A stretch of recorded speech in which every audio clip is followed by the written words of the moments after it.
Dans cette capsule, je propose une correction détaillée d'une question de type bac entièrement résolue dans l'environnement de la calculatrice. Je prends comme exemple la question B1 de l'épreuve de juin 2025.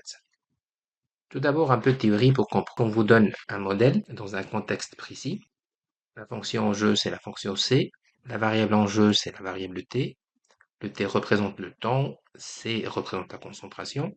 Première question, une question sur les valeurs critiques. Ici, c'est une valeur maximale qui est demandée. Deuxième question, c'est un point remarquable aussi, c'est un point d'inflexion qui est demandé. Finalement, la troisième question, c'est un autre modèle et l'idée, c'est de comparer par rapport à une valeur fixe de 1.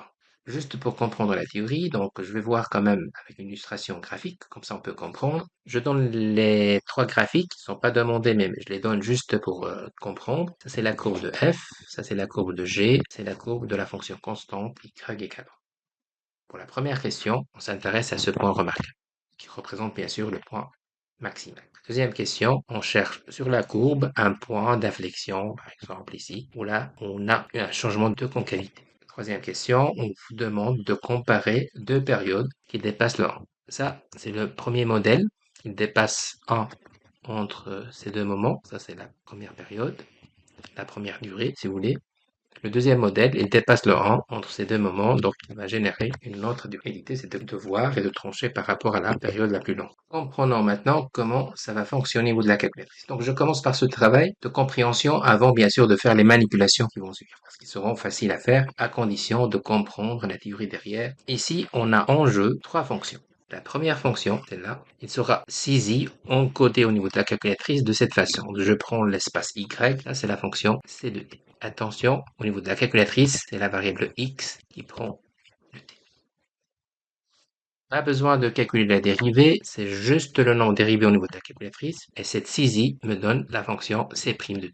Pas besoin de calculer la dérivée seconde, cette saisie me donne la dérivée seconde. Il me reste une quatrième fonction, c'est juste celle-là, qui va prendre ici l'espace y4.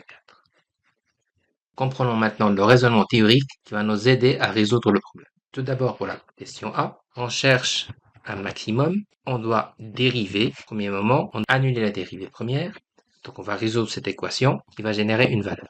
Maintenant, pour que ce point soit maximum minimum, on doit quand même passer à un deuxième élément qui est le signe. C'est juste un choix d'une valeur inférieure, proche de t0, n'importe laquelle. On calcule son image par rapport à C', c'est faisable avec la calculatrice, et en principe, on doit avoir quelque chose de positif. Même chose, une autre valeur choisie au hasard, supérieure, proche de t0. On calcule son image et ça doit être négatif. En principe, on aura un tableau de signes et attention pratique. On ne cherche pas vraiment de l'algèbre pure ici.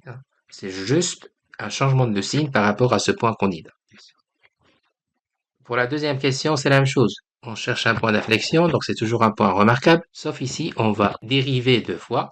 On va résoudre cette équation. Ça va nous donner un candidat. Et on doit vérifier le signe de la même façon. C'est-à-dire qu'on choisit au hasard une valeur inférieure. On calcule son image. Ça doit être positive ou négative. Deuxième valeur T2 supérieure à T0 proche. Calcule son image. Si c'est positif, ça doit être négatif. Donc, le changement de signe doit être observé pour qu'on puisse parler de point d'inflexion. T0, changement de signe, plus au moins au plus. Ici, ça sera une concavité vers le haut, vers le bas, un peu inversé. De toute façon, ce sera le point d'inflexion. Et puisqu'on vous demande les coordonnées, c'est T0 trouvé, il suffit de chercher son image. Finalement, on vous demande de comparer ces deux périodes. Ça, c'est la première période.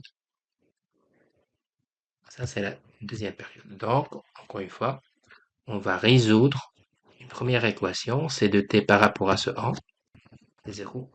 Il va donner un deuxième moment, donc cette équation doit admettre deux solutions. On va calculer l'écart entre les deux, c'est juste t1 moins t0. On fait la même chose pour g, le premier moment de dépassement de 1 est là. Le deuxième, on calcule l'écart, et on va juste comparer les deux écarts. On prend l'écart, bien sûr, qui a la plus grande valeur.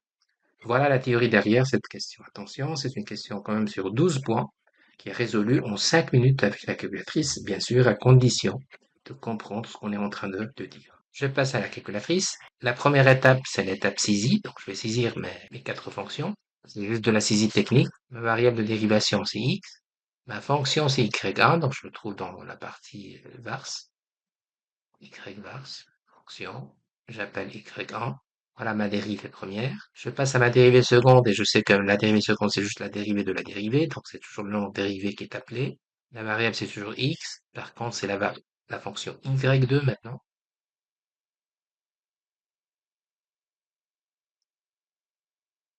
J'encode la quatrième fonction qui est le modèle de G de t. Je quitte. Je vais annuler la dérivée première. Je vais résoudre une équation au solveur numérique. C'est la fonction y2 qui représente la dérivée première par rapport à 0. Attention, c'est un solveur numérique, donc il a besoin d'une valeur initiale, n'importe laquelle. 5, par exemple. Je résous. J'ai ma valeur. J'ai besoin de vérifier le signe. Je quitte. C'est toujours y2. Je prends une valeur toute proche, inférieure de t0. Par exemple, 0,8. Valeur positive. Je prends une valeur supérieure toute proche, 0,82. Par exemple. Valeur négative, je vois bien qu'il y a un changement de signe. J'ai besoin des coordonnées de cette valeur. On la calcule toujours. Maintenant, c'est y1, ce point critique. Je peux répondre maintenant aux questions.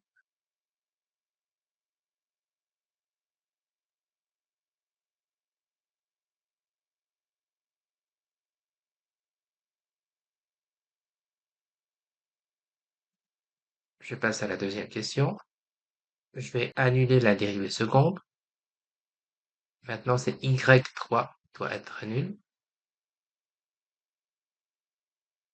Même chose, on a besoin de valeurs initiales. Je prends n'importe laquelle.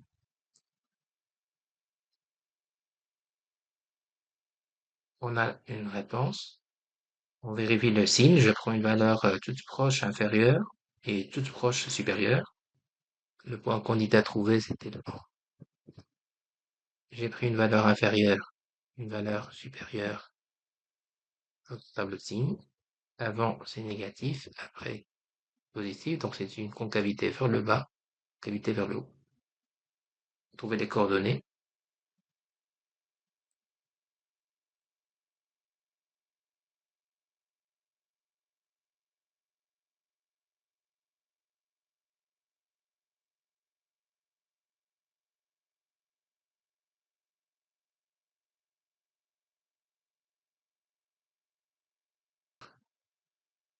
Je passe à la calculatrice pour trouver ces deux points d'intersection de la fonction c avec y égale 1. Solveur numérique, tout ce qui est résolution numérique dans le solveur. C'est y1 qui va être comparé à 1. Change.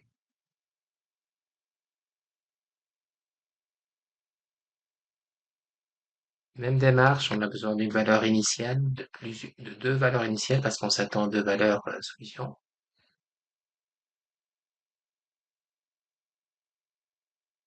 On a une première solution. Je change la valeur initiale pour chercher une deuxième possible, moins 4, moins 5.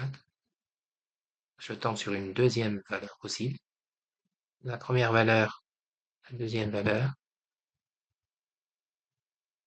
Je vous laisse le calcul pour trouver l'écart.